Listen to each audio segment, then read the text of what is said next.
day, guys. Welcome back to Wine Hour Books with your girl Kay. So I asked a question in the title: would you pay $10,000 for one night of passionate love, rough sex session?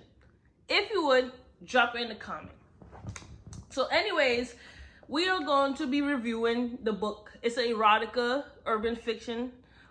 It's called She's Dickmatized. You know, I don't usually review these kind of novels, but I read it, so you guys have to know what I read because this is a mind-blown plot. Anyways, so we're introduced to a main character named Sadorah, right? So Sadorah is a high-profile black woman. She's a millionaire. She's rich, and she could get whatever she wants. So Sadorah has sex with different men, but they don't meet her need. So she either meets a man who could throw it down in bed, but they're broke, or a man who's rich and can't throw it down in bed. So one night I think she was at an event or dinner, and she ends up meeting a tall black king, sexy. The way they portrayed him in the book, oh my goodness, I would like to see him in real life. Named Sean, right? So that night they met. Sadorah ended up taking Sean back to her hotel room, and she ends up giving him oral sex. That's all they do. She gives him her card, and he walks out. So she wanted more, but if you read the book, giving him oral sex was the best thing to her. Like, she was in love with his penis. She was in love with the way she gave head. Like, she went home the next day. She went home, and the next day she called her best friend to tell her best friend, like, this is what I did to him, me giving him oral sex, I enjoyed it. And she's just like, she wanted to see what he's working with, because he, like, in her mind, he was packing 13 inches. That's how much he was packing in the book, right? So he ends up calling Sadorah. Sadorah invites him over to, like, her and Tangi was at dinner, so Sadorah invites him to the restaurant. He comes, he meets Tangi. Tangi sees why Sadorah is infatuated with Sean, and she's like, get it, right? So, long story short, as time goes on, Sadorah ends up finding out that Sean is a sex therapist, and he charges $10,000 for sex. He only deals with high-profile women. But let me tell you something, right? The sex in this book, like, I just can't put it into words. Like, what they did in this book should be a crime. But I read it. But anyways, so Sadorah's like, I would never pay $10,000 for no sex, and I guess this is gonna be the last time we see each other. But she really likes Sean, right? So down the line, she decides that, all right, I'm gonna pay $10,000 for one session. So he comes over to her house. She paid him. They have mind-blown sex. She is just out of this world. I should mention, anytime Sean has sex with these women, he always pulls out this gold watch. So I'm wondering, like, why every time you meet these women, you pulling out this gold watch, right? So I didn't think anything of him. I'm just like, okay, maybe he want to show off his jewels. So as time goes on, she continues paying $10,000 for a session. So in 1 month, she spent $100,000 on Sean. So her best friend starts worrying, like, all right, like, something is going on. Like, he's taking my best friend for granted, right? So Sadorah ends up falling in love with Sean, not only because of the sex, and Sean ended up falling in love with Sadorah too, but it's just like the vibe, and they would talk on the phone all night, and he just couldn't stop what he was doing. So Sadorah was like, I can't continue this arrangement. Like, I want you to myself.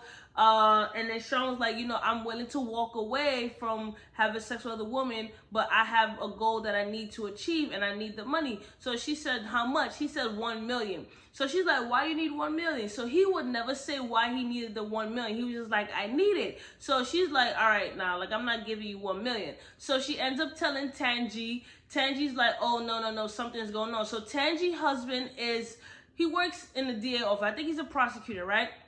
So Tangi asked her husband to look into Sean. So the husband sends his colleague to a beautiful woman to look after Sean. She ends up having sex with Sean and brought back, like, Sean is not his real name. His real name is Tate. the car that he drives and the home that he's staying in is not under his name except his bank account, right? So Tangi decides that, you know, she really, really wants to be with Sean, so she's going to end up giving him $1 million. So she calls Sean and tells him to come over, right? While Sean is going over, Tangi's husband picks him up and takes him to the police station. So they was like, you know, you tricking these women into having sex. So Sean ends up telling the husband the whole story, right? So Sean's real name is actually Tate. Sean used to be a psychologist, or was it a psychologist or psychotherapist, right? The youngest to ever do. He's very, very smart.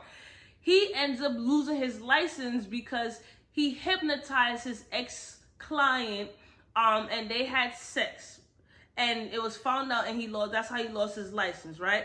So I'm gonna save the ending for when he goes to meet Sadorah. So Tangi husband now is like, okay, that's believable. Like, why would he lie about that, right?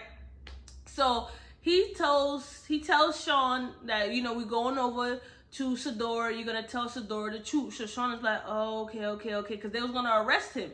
So now, and also before he offered Sean to go tell Sadorah, he was like, you know, you have to return all the money that you got from Sadorah and the other women. So they reach by Sadorah's house. He takes them to Sadorah's house. Sadorah's like, what's going on? Like, why or what? Because it's Tangi, the husband, and Sean. So Sean walks in now, and fast forward a little bit, Sean tells Sadorah everything, right? So Tangi's there too. So the reason why Sean needed the money was because Sean is a handsome guy. His body's physique, he's tall. But Sean was born not blessed below the waist. So Sean, in fact, does not have 13 inches of pipe. Sean has 1 inch of pipe. And if it's hard, it's 3 inches, right? But 1 inch of pipe my man had. And so long story short, Sean was going around hypnotizing these well-profiled women into thinking that he had 13 inches of pipe when in fact he had 1 inch. So while they're having sex with him, they thinking that that's the best sex of their life. He's not doing anything. So then Sadorah was like, that's the reason why, like, when I was giving oral, I thought I could fit everything in my mouth, and I was so proud. And in fact, so you only have 1 inch. So I was just like, wait a minute. This man was going around hypnotizing women, having sex with them, making them believe that he has 13 inches when he's 1 inch. I'm like, yo, this is the definition of Hot Boy Summer. Finesse. If that was the biggest finesse of all. So the reason why Sean was doing it, because Sean has a friend who does plastic surgery, and he wanted to receive an enlargement surgery, and the surgery cost $2 million, right? And the reason why it costs $2 million because once he gets the enlargement, his tool will work regular, will function regular, and he'll be good. So Sadorah hears this, you know, she wanna laugh and stuff, but she knows, she's like, what? So she's been tricked, and he's like, you know, I could really be with you. I really want to be with you. I really love you. And she realized, you know, outside of the sex, that she's still attracted to him. So, you know, down the line, fast forward a little bit, you know, her and Tangi laugh about the situation after he leaves. But then she decides that, you know, she's going to call and talk to him and see if the feelings are still mutual. The feelings are still mutual. And she's like, they start hanging out more. And she asks him, you know, how soon will you be able to get the surgery? So he ends up giving her back the money. He was like, now that I give you back the money, I'm able to get my license back. And I think it was like a year or 2 more years. And then from there, I could save up the money to do it. So they end up being together. And then Tangi, the book ends with Tangi getting ready to hand him $2 million to get him the surgery. Because she's in love with him, and she wants to fully be in love with him, and she can't do that unless he gets the enlargement surgery. I like, Tangi's a damn fool, right? I would never in a million years get hypnotized by somebody, find out, then still get into a relationship with them, and then hand over $2 million for them to get a surgery. This was the finesse of the season. I still don't know what I read, but what?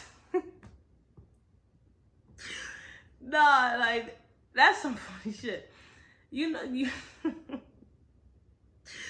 Yo, the book was crazy, but I really enjoyed the read. It was really really entertaining. I did not expect that at all. Imagine a man going around hypnotizing women. Like that's really some shit. I'm not telling you guys to read this book. I thought it was entertaining, so that's why I'm sharing it with you guys. I still am like, what the hell did I just read? But it was a very entertaining read. If you into eroticas, then you would like this book. It's a very short read. I finished it in 2 hours. And yeah, the next book review is going to be Caribbean books, because we are celebrating Caribbean Heritage Month. We are celebrating Pride. We are celebrating Juneteenth. So I have to shout out everybody who identifies in the LGBTQ community who identifies as Caribbean. Shout out to my Caribbean people. Shout out to my Trinis. Of course, we're gonna celebrate Juneteenth. You see the shirt, Black Women Matter, Black Lives Matter. Drop in a comment if you have any book recommendations. But this month, outside of this book review, I'm just reviewing Caribbean books written by Caribbean authors. And until next time, guys, your girl is out.